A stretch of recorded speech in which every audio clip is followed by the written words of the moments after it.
All right, everybody, welcome back into the Auburn Live Show, the basketball edition. I'm Justin Hokanson. With me, Alan Head from AuburnLive.com. What's up, dude?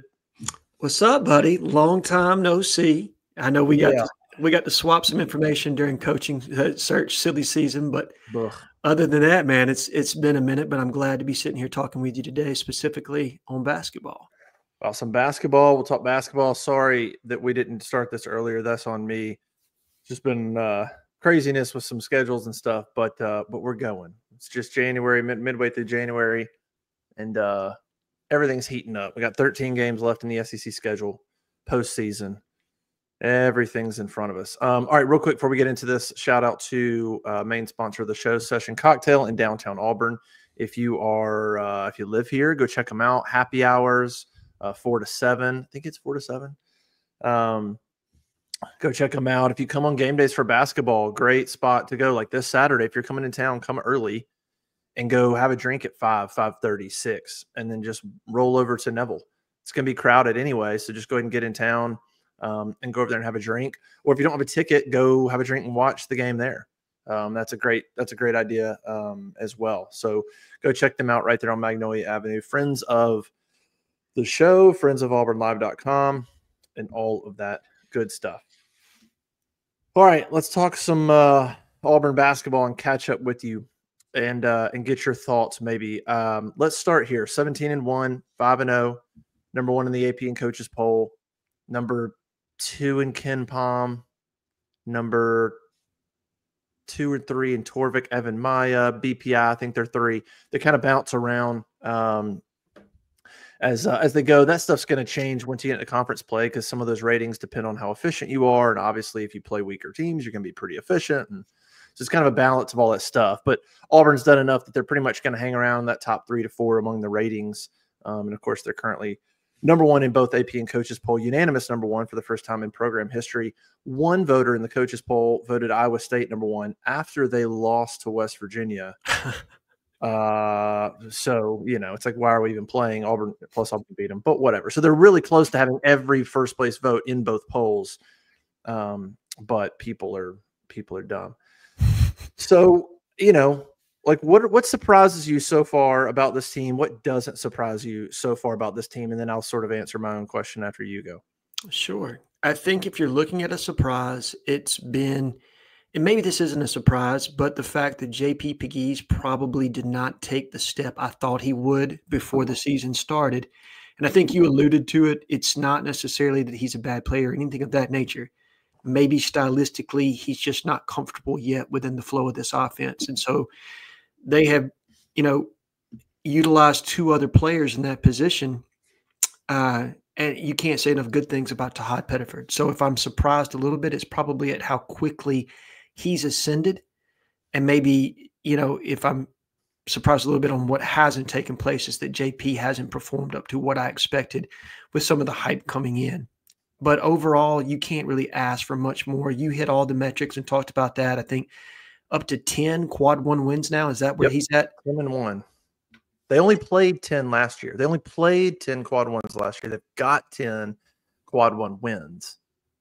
Which is just, that talks about the difficulty of schedule that you played to this point. I can't imagine a more difficult schedule in Bruce's tenure at Auburn. Maybe he played one at Tennessee that was similar to this, but that was still using the RPI metric at that point. So I don't really know how you would even categorize that. You'd have to really go back and do some research.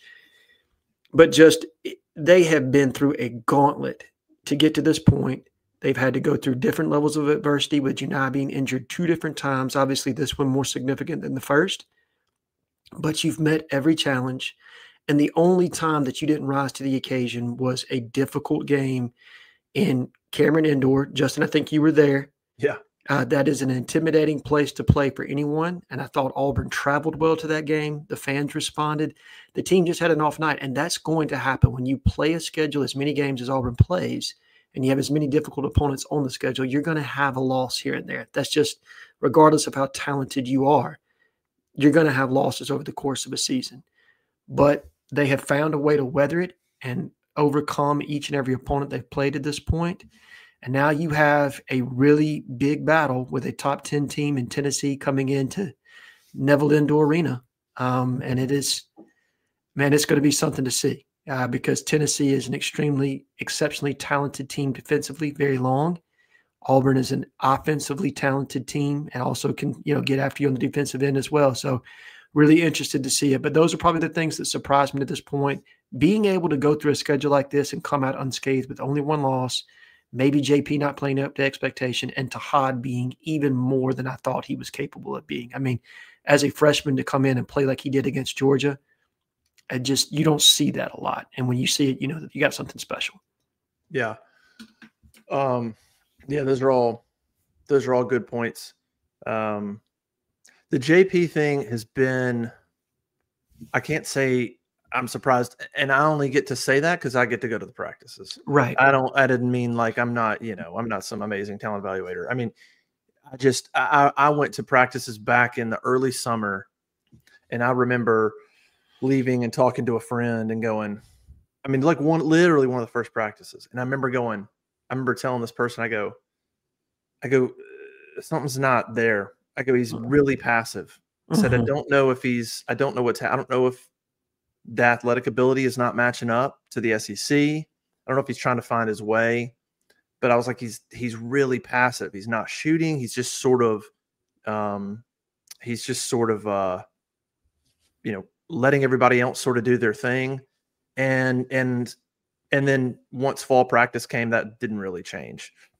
And so before the season even started, I already knew what was going to end up happening with JP. They were going to let him start a few games, and then they were going to kind of phase him out. Probably the only surprising thing is that he's to the point where he's literally getting 0 minutes. Right. That's more he's not even playing. He's not even giving you 3 minutes. So, but Auburn's still as good as they are. So I don't think I could have predicted that. JP was a really good player at Furman. If you'd have told me the main portal point guard is going to, I don't want to call him a bust, but he's not going to be anything close to what you think he's going to be.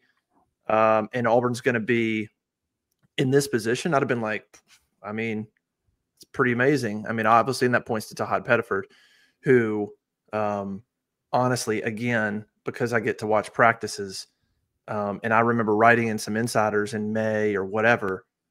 I remember writing like, y'all, he's a dog. He is different, not just supremely talented, but supremely confident, mature beyond his years, leadership qualities from the get-go.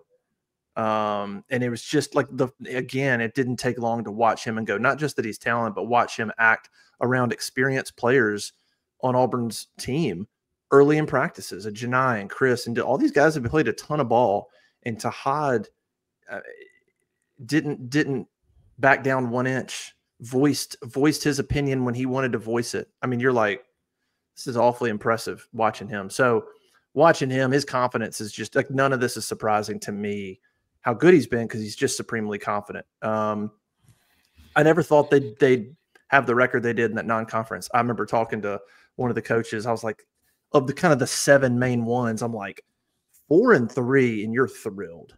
Yeah. And they were agree. They were like, shoot. Yeah. You're Houston. We're talking Houston, Maui, which is 3, Duke, Ohio State, Purdue. You're like 4-3 and you're thrilled. Now, Ohio State's probably not quite as good, although they did just win at Purdue. So they're still talented enough. Purdue is probably about where they thought. They're good, top 15 team. North Carolina's struggling, but like Houston's everything you thought. Iowa State's everything you thought. Memphis is better than you probably thought. Yes. Duke is everything you thought, maybe a tick better. And you mentioned the Duke game about Auburn kind of not bringing their A game. I was there. That environment was crazy. Like Neville Arena can get crazy. That environment was like every time they made a basket, every time they created a turnover, every time they did anything good, like they erupted. It was as hostile as a basketball environment as you're gonna get. And Auburn got down, and there was a point in that game where I'm like, this is danger zone time. They got down about 12, and then here comes Tahad. And they fought back. And I in that environment, I was actually like, that's not bad. I think on a neutral court, like at that moment, I was like, on a neutral court right now, Auburn's a better team. I don't know about now, but the point is, Auburn's only loss is to what I think is the only team in America right now that I think could stake a solid claim to one as well. Like Duke, I think is fantastic. I think Duke and Auburn are the two best teams in college basketball right now.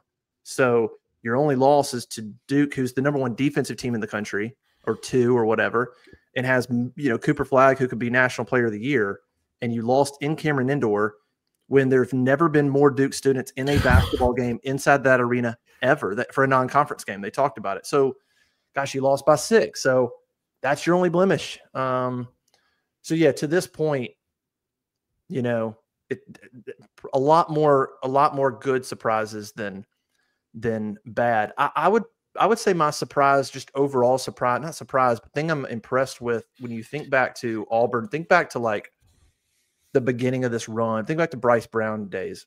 Yeah. And how those offenses were like, go, transition, go, shoot threes. And if they played teams that would bog it down, they really struggled. Think back to some of those losses to like A&M in the beginning when A&M came into Neville a couple times and bogged it down. Think about like Ole Miss. They lost to Ole Miss one year at home.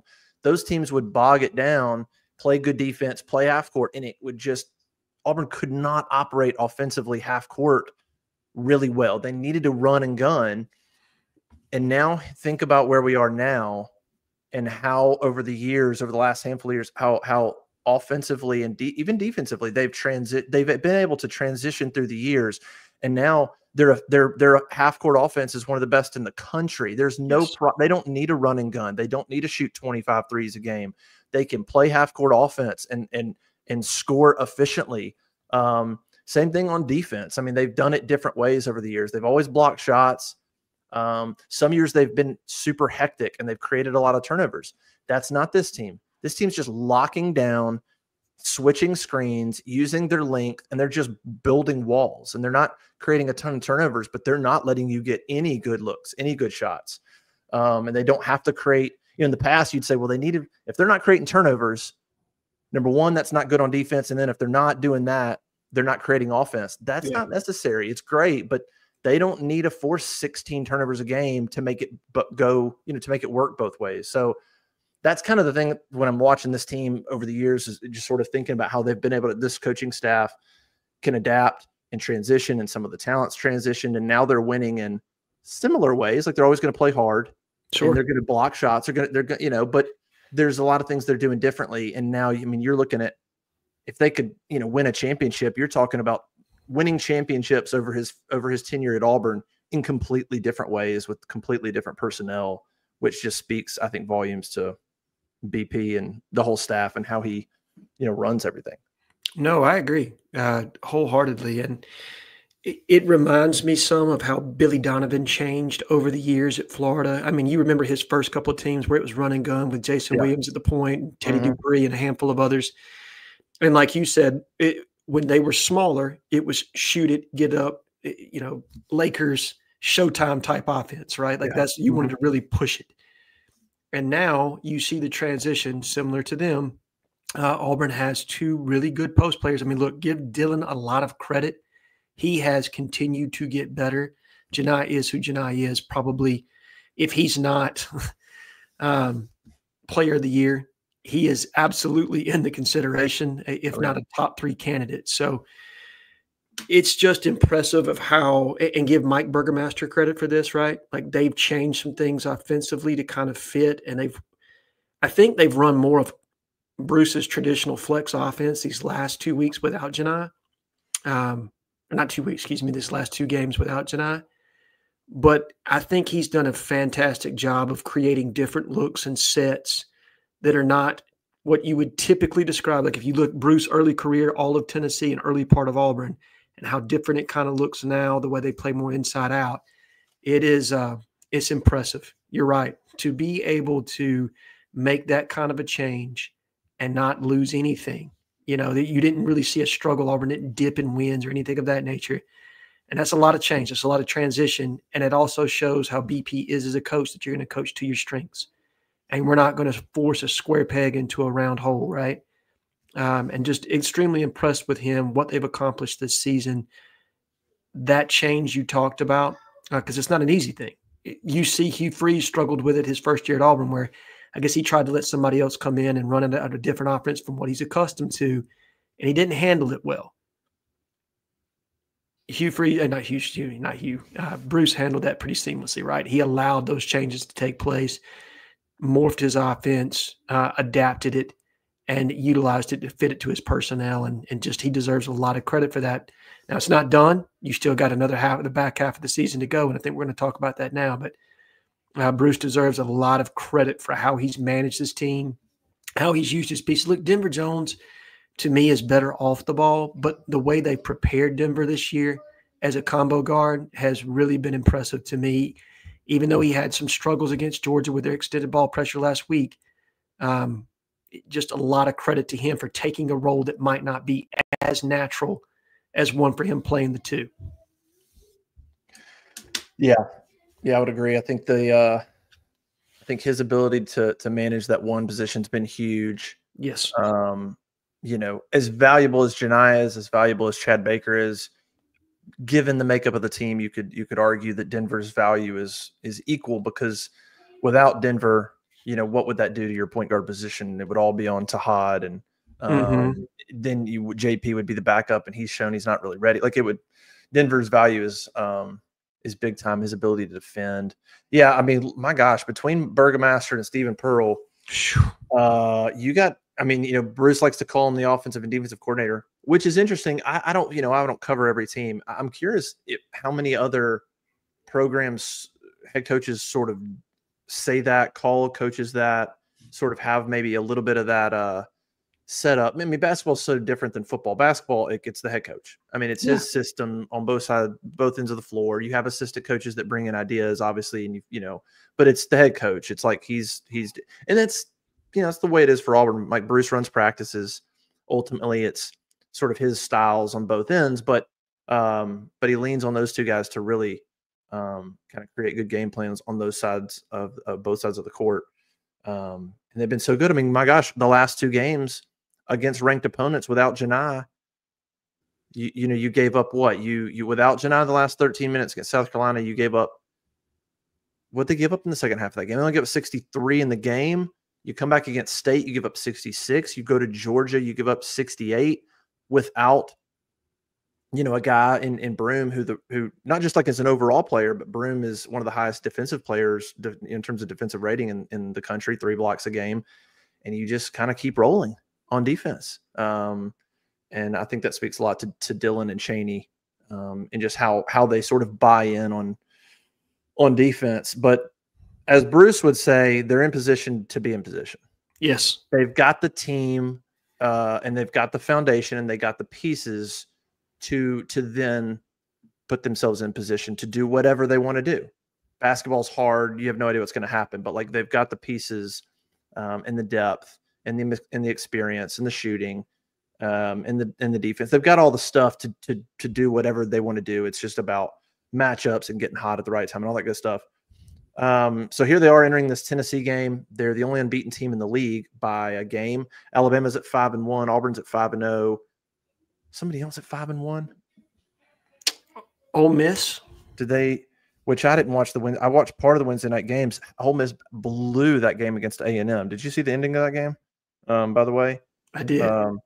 They were right. A&M led for like 4 seconds. It was at the very end, and A&M and Ole Miss lost a brutal home game. So A&M won, and then of course you add on, Missouri, Texas beat Missouri.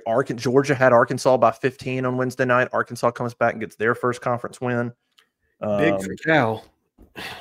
Yeah, he needs a lot more of those. Yeah, he does. So it's just So Auburn's 5-0, Alabama's 5-1. And then you get into Missouri, Florida, Texas A&M, Tennessee, and Ole Miss are all 4-2.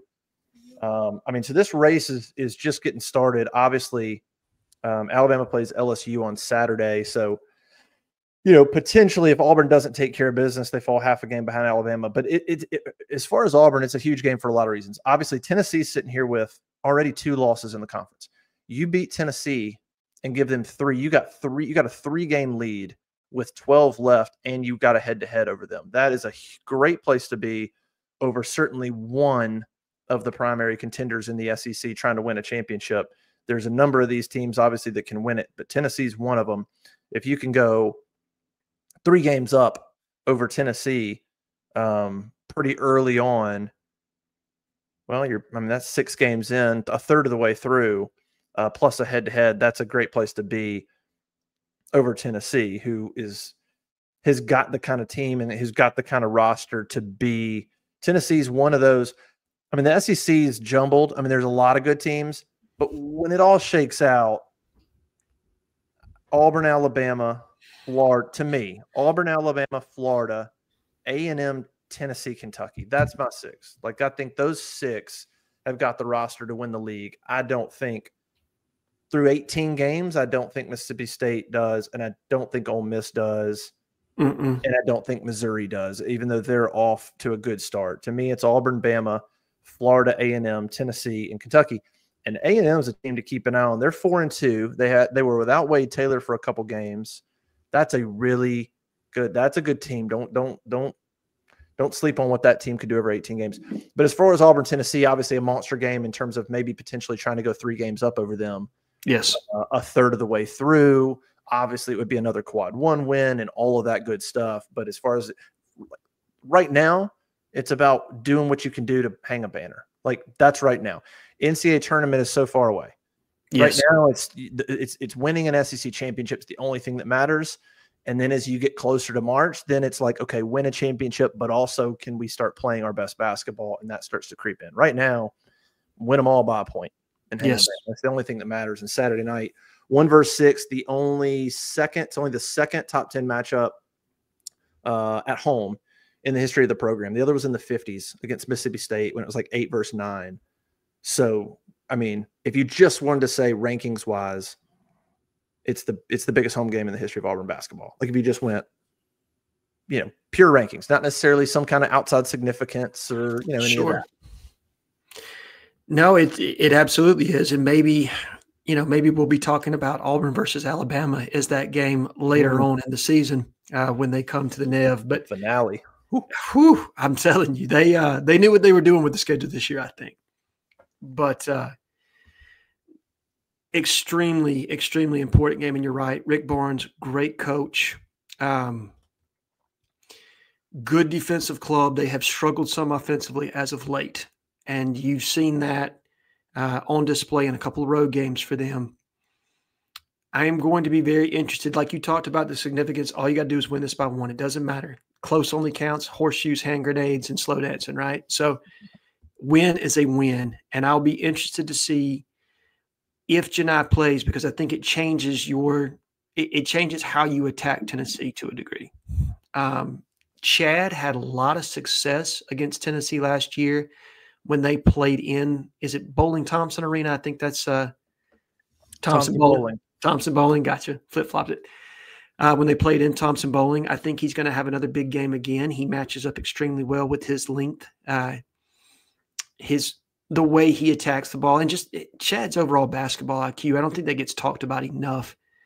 He's just one of those kind of guys that sees the game in a different way and has the ability to beat you in different ways. I think Auburn's going to need to get to the cup a little bit more in this one. They sometimes can be a little bit more of a jump shooting team than I think Bruce would like. And so this is the kind of game that's going to require some toughness and willingness to take it to the rim, okay, and get fouled some and get to the stripe. You have some really good free throw shooters on this team. I think that can help them specifically if Janai doesn't play, because you're going to need to be able to manufacture points in the paint. Tahad is probably their best creator on ball. And so I think you're going to try to figure out a way to let him get downhill and create for other players some, if not take it all the way to the rack himself. So this game presents a lot of challenges for Auburn, but at the same time, a massive opportunity for a win, all of which you talked about. 1 versus 6, the most highly ranked game of 2 opponents to ever play in Neville Arena. And it's setting up for primetime basketball, man. And I'm excited for it, ready to see it.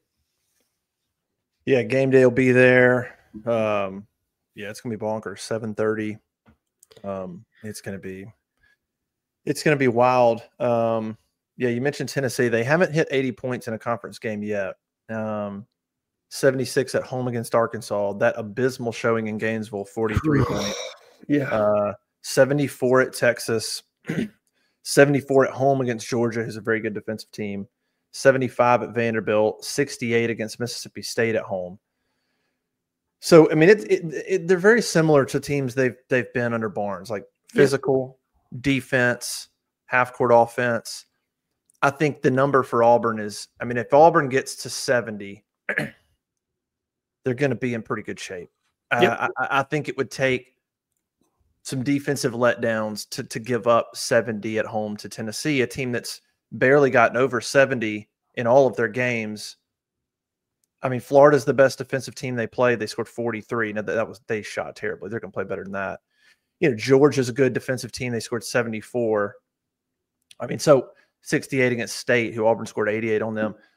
So, I mean, to me, the number is kind of 70. If Auburn gets to 70, you can maybe even 68, but anywhere close to 70 and above. And I think Auburn's going to, the chances are going to go way up. I think they're going to feel pretty good about it.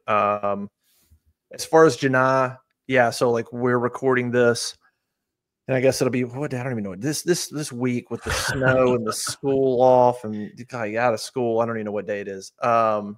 It's Thursday. We're recording this, so this will go out. We'll put this up Friday morning, I guess. So as of the time we're recording this, and it really won't change. I think just from talking to people, Janai is very much TBD. Yes, it's literally day by day. I think he's he's out of the boot. He's out there running. He's practicing. But Thursday was a Wednesday was his first practice day. But he didn't go. He didn't do everything. Full speed, right. And so it's literally at this point just how does he feel today? We're Thursday. They're going to go today. How does he feel? How sore is it from the other day? And that kind of stuff. Just day to day, what kind of rehab can they do? I mean, you got to remember, you still have all day Thursday, all day Friday, and then Saturday it's a late game, so you got part of the day. It's just going to depend on how he reacts, how sore it is. Can he run and jump? Can he defend?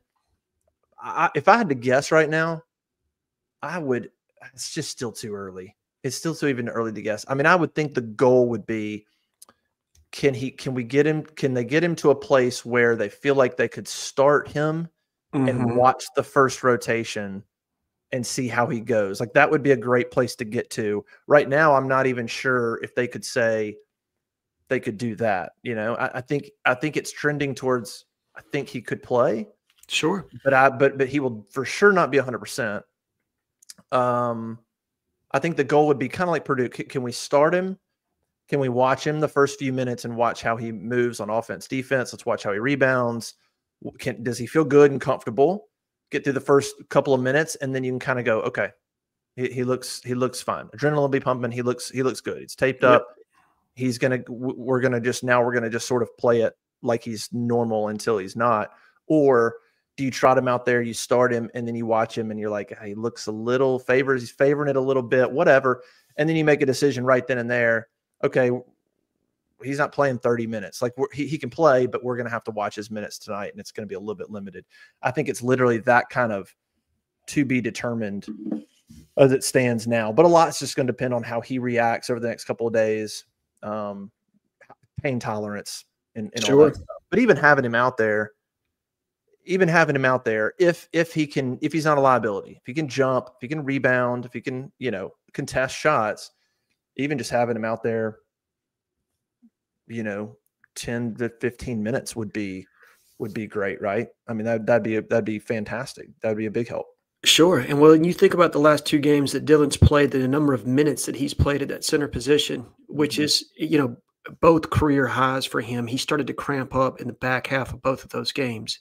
Having Janai to give you 5 minutes, quality minutes in both halves would be absolutely huge for this team. And if he gives you anything more than that, it's a bonus. But Janai is, I talked about Chad's basketball IQ being up there. Janai is one of those supremely gifted basketball players with a huge IQ. I think he's the leader in assists for this team. That's how talented he is as a passer. Mm-hmm. The spacing that he helps create and set up other players. So I don't think they're going to play him if he's in that 70% range. Like, he would need to be north of 85, in my opinion, for you to probably gamble, because we talked about, yes, you're trying to win every game right now, but not to the extent that you hurt yourself later on down the line for what you could be in the tournament. So they need to feel comfortable with that. And you're right. It's how does he react to practice? You know, yes, you went out there, you weren't exactly full speed. They'll probably push him a little bit more today. Friday will be a lighter day for them, but we'll see how it feels on Saturday morning. Tape him up and we'll see if he's ready to go or not. I feel like he'll be in uniform. Whether he plays or not, I don't know, but it's going to be interesting. And it's going to be really interesting to see how Tennessee reacts when he gets on the court, if he does get out there. Yeah, and I thought Jaheim Hudson played well at Georgia, but I don't know that I don't know that I would say right now that I think Jaheim played 18 minutes at Georgia. Part of that's because Cardwell cramped up. I don't think you would want him to play 18 minutes against Tennessee. That's probably not. And they got more bodies, they got more talent, so that wouldn't be ideal. Although I do think the more minutes Jaheim plays, the better he'll get, and the more you'll see from him. I think he's got ability, and the more the season goes on, he's one of the guys I talked about at the beginning of the season. Like, I think his ceiling could rise. He just hadn't played a lot, and so if he gets a little bit of minutes, I think he could do some good things. But yeah, we'll see how it goes. So I think Janai is very much TBD. The good thing is Auburn can win this game without Janai Broome. You know, they've got the roster, they've got the shooting. The big X factor when Janai's not out there is Dylan and Chaney every time, though. There's no room for error when it comes to foul trouble for those two. Now, Jaheim showed a little bit, and it kind of depends on matchups, but you can't afford one of those two guys to have a couple of early fouls and then go sit on the bench for 10 minutes at a time without Janai. That's where you could really struggle. But if those guys stay out of foul trouble, Auburn's got the roster to win big games without Janai. Like, they could beat Tennessee at home without Janai. They could, assuming that they shoot well. You know, we're not talking about some abnormal, super cold shooting night on top of not having Janai. But look, they just went to Georgia, and of course Georgia just blew another game. But Georgia's still a decent team with some good wins. You go to Georgia without Janai. Chaney was 1 for 9. Denver was 1 for like 6 or something. Yep. Chad had a good second half, but still was 5 for 16 for the game, but a good second half. But no Janai. Denver didn't shoot well, really didn't play well. It's probably his worst game of the year. And Chaney was 1 for 9, and you still win. I mean, against a good team. So, like, they've got weapons because Tahad can go off or Miles can go off. And so they still got the weapons to do it. Like, where last year, you know, I think back to that Kentucky game that Auburn lost at home that they should have won. They didn't shoot well, they lost. Like, I think they've just got more weapons this year, where if a couple of guys off, there's a couple other guys that can pick up the slack and get the job done. But it's a big one. You got LSU after that on the road, and then you got Ole Miss on the road. So they got back-to-back road games after this one, including at Ole Miss, which will be a slugfest. So that's a big one to stay atop the rankings for a lot of reasons. I don't know what the Vegas – I haven't even looked at. Normally I wait till about a day out. Let me look real quick and see what the analytics are saying about this one. I got you. It's I haven't even looked. I generally don't look at the odds. I generally just go to Torvik. Their projections on games is kind of shockingly close. I mean, it's you know, if the teams play about where they should. So they've got this 76-66 Auburn. An 83% chance for Auburn to win this game, 76-66, which just kind of goes back to my point. If anything close to 68, I mean, it's right on what I was saying. 68 creeping up to 70 or more. And if Auburn scores, and I think they're in great shape. If Auburn's sitting here struggling to get to 60-65, it'll be anybody's ball game. But the closer they can get. And you mentioned the free throws earlier, by the way, and just to sort of confirm on that and sort of validate you on that, that's really the only weakness so far. They don't get to the line a lot, and they send the other team to the line a little bit too much. That's really, and they've gotten better on the fouls, but like just in national wise, on average, they're still kind of sending the opponent to the line in terms of a free throw rate a little bit too much, and they don't get enough. Part of it's because Janai's really good down low. He's you know, at getting a shot off, and he's not a banger. Like, he's getting a shot off, and then there's a lot of jump shots and a lot of stuff around the perimeter, and so they're just not a team that's just attacking and driving and drawing tons of contact, and that's just not them. So but it's not a bad thing. They still figure out ways to score. So it's like, I guess the only downside is like the Georgia game, the last 10 minutes of that first half, I thought that was the first time you saw without Janai, they got out of sorts. Stagnant, some tough shots. They weren't able to create easy shots. Things were from the perimeter, not at the basket, and they really struggled those last few minutes. And so I think that's the challenge against Tennessee, who's every bit as physical. Yes. And will extend that defense. I think Denver will handle things better at home. Like he'll be a little bit more confident. But they're going to extend it out there. They're going to make Denver and Tahad handle the ball all the way up. They're going to make them. They're not going to initiating the offense is going to be a lot harder. So those guys, how they handle things is going to be big. But just getting into the offense and trying to attack and not settle is going to be huge if Janai's not out there. I agree with you wholeheartedly on that, and making sure that you're reversing the basketball, setting up for that backside three. I mean, it was there a couple different times. So this is a team that I'm with you. Without Janai, I think if Chaney stays out of foul trouble, and he's the big one to me, Dylan too, right? You need Dylan down low against a team like this, just because of his presence in the lane as a rebounder, as a shot blocker, and then obviously whatever he gives you offensively is an absolute bonus. But they have to be willing to attack. They have to be willing to get to the cup in this game. And even though that's not necessarily probably their forte, because you have a lot of really good shooters. The flip side to not attacking is you better be a good shooting team, and Auburn is. You have 3 shooters that rival probably some of the best shooters that Bruce has had in his tenure. Maybe not to Bryce's level, just because he could go unconscious at times from 3, but man, they've got some really talented guys, really talented shooters. But I think to offset that ball pressure, like you talked about, you have to be willing to show that you're ready to get downhill some, because they're not going to back off if you don't. They're just going to continue to push the line as much as they possibly can, especially without that true post threat to be able to capitalize. And I think Chaney can be effective against Tennessee. Georgia was a tough game for him. And I don't know exactly what they did defensively that caused that, but he's going to have to settle in this game, because you're going to need more, especially if Janai can't go. You're going to need 10-plus points from Chaney, in my opinion, for Auburn really to be successful in this game. Yeah, and I thought Georgia had, between Asa Newell, between RJ Godfrey off the bench a little bit, Cyril, they have the kind of big body forwards that can kind of bang with Chaney. And also Chaney got a little bit into – Chaney's game is not post up. Chaney gets his points transition, dump off passes, good assists, offensive rebounding. I mean, he can post up and make a shot, or maybe get a little elbow jumper, but that time and time again, that's not really his thing. Sure. I thought he got caught in some just trying to go to work like Janai does, and he looked at us. One time he turned to his right and tried to go up with his right, got it blocked. He got out of sorts some on trying to score. Looking at Tennessee, though, obviously some really good wins this year. I mean, the things they're really good at, their adjusted efficiency on defense is 3rd in the country. Their effective field goal percentage defense is 2nd. Their offensive rebounding percentage is 7th. Auburn's had some issues defending, on the defensive glass. That's going to be a big part. Miles Kelly, Chad Baker rebounding on defense the same way they did the last 2 games if Janai doesn't go.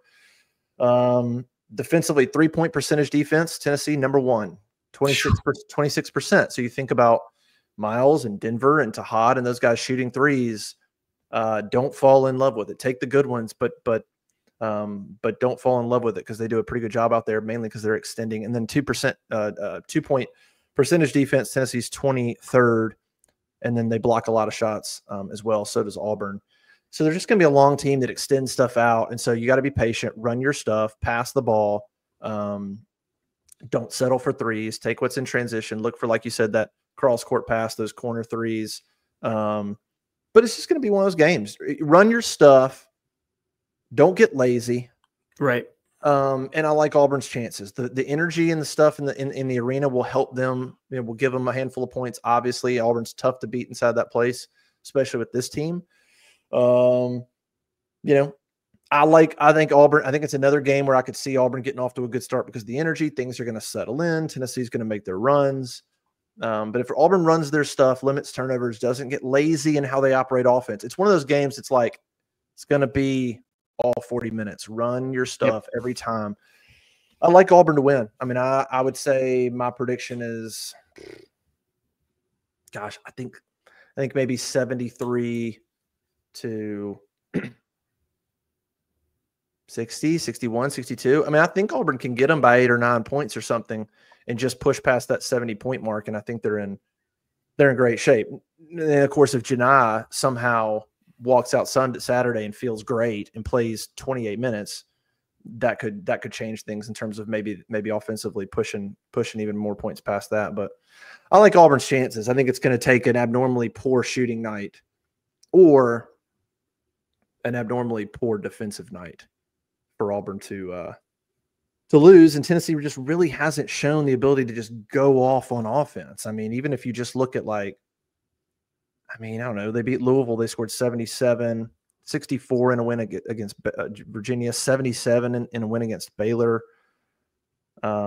Illinois 66. I mean, they just very few games they've hit 80. I mean, very, very few. And against some of the better teams, they're going to be in the mid 70s or below. So it's hard for me to imagine Auburn giving up 73, 74 points to this team at home if they're all locked in. No, I'm with you. I mean, they don't have a Dalton Connect this year, right? They're missing that piece from what they were last year. So again, I'm with you. I think if Auburn scores north of 70, you're right. That's kind of the sweet spot for them. They get to that 71, 72 mark, you're going to feel very comfortable about Auburn, especially the way they played defensively the last 3 games. You play that way, and then you're able to manufacture 70-plus points in this game. That is the number for me. That's the benchmark. You get there, you feel good about it, and you're on to the next. And you talked about LSU's probably the game that you're kind of – I don't think this team takes anybody lightly, but you're not overly scared of LSU. But then you get into that run of Ole Miss and Florida and everybody else in the middle of this league is as good as any league in the country. You're talking about – you mentioned Mississippi State earlier and them not necessarily having the tools probably to win, and I agree with you. But they're a team I think that can absolutely win 11 games in this conference. Yeah. And make have a serious tournament resume. So that kind of depth is probably your 7th or 8th best team right now, which is absolutely crazy. Yeah, it's nuts. I mean, there's going to be 11 or 12 teams in the tournament most likely, and it's going to be wild to see what happens with seeding if that happens. We can plenty of time to talk about that. But there's all kinds of seeding rules that get into tournament teams and or conference teams and trying to make sure they don't play each other early. Well, if 12 SEC teams get in there, that kind of goes out the window, and you could see some second round games between SEC teams because there's so many of them. We'll see. And the other good thing is, as good as Chaz Lanier is, which will be an interesting matchup, I think Chad, certainly from a physical standpoint, Chad's going to give up some, but he's got the length and the height, I think, to play Chaz and defend him. But Auburn's shown that a guy can go off, like Arthur Kaluma, Murray Boyles. Like, there's a guy that could go off on the wing position, or what but they just play such good defense around everybody else that they can sort of absorb it. You know, like Iowa State had a couple guys go off, but they shut down other guys. Purdue, Wren got some of his, but then they shut everybody else down. So it's like Chaz Lanier could get his. He could go for 18 or even 19 or 20. And I still think Auburn could absorb that because they're going to do a good job on everybody else. Like, so it's not a thing where they got to be overly worried. I don't think about a guy getting his. Now, so I don't know. But if they can rotate some guys on Chaz Lanier and you limit him, then yeah, I think Tennessee's in a lot of trouble. But should be a good one, man. Should be a good one. All right. Auburn, Tennessee, 7:30 Saturday night. We'll have full coverage after the game. And then Alan and I will come back at you. We'll figure out a good time. I don't know when they play LSU, but we'll try to get back out here. We'll try to do twice a week. We'll try to get back out here after the Tennessee game to get reaction. They play Wednesday. So we'll try to record another show after Tennessee before LSU on Wednesday to preview what would be LSU and Ole Miss both on the road next week. Sound good? Looking forward to it, man. All right, auburnlive.com. That's the place to go. Appreciate everybody joining us. Shout out to Session. Go visit them on Magnolia and Avenue, and we will see you guys next time.